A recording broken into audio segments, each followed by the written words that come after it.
Hello everyone, Chef Patrick here from the Paradise Lagardère Dining Division. Today we're going to talk about wedge salads.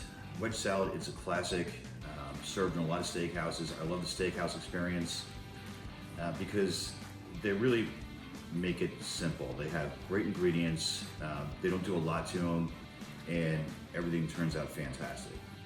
So for today's version, we're going to feature baby gem lettuce, a little bit different than the iceberg, but when we're cooking for two, it's a little bit friendlier. We've got some great tomatoes from the garden. We've got yellow pears and some cherry tomatoes along with a purple Cherokee.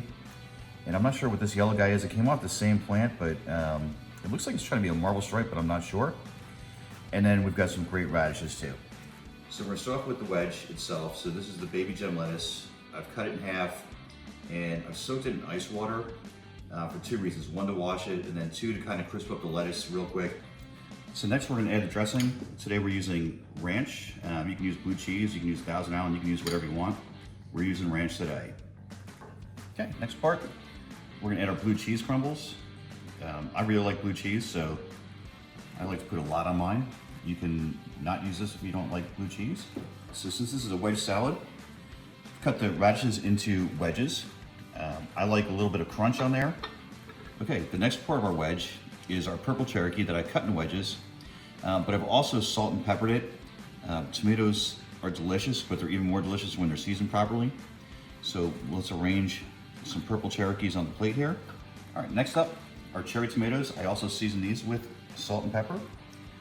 Okay, so after the tomatoes, we're gonna go with the bacon. I like to cook my bacon on a low heat, so it gets nice and crispy, renders out the fat, and doesn't get that kind of burnt, smoky taste. Okay, we're in the home stretch now. So after the bacon, I like to put some green onions on there. Final touches, a little more cracked black pepper. So the salad's great the way it is. We happen to have some leftover chicken, so we're gonna add this to the salad too, as a protein component. If you have shrimp, you can certainly use shrimp. You know, if you have some leftover steak, that works too. You know, just make it your own. So thanks for watching, and hope to see you in our restaurant soon once you start resume traveling. Thanks all.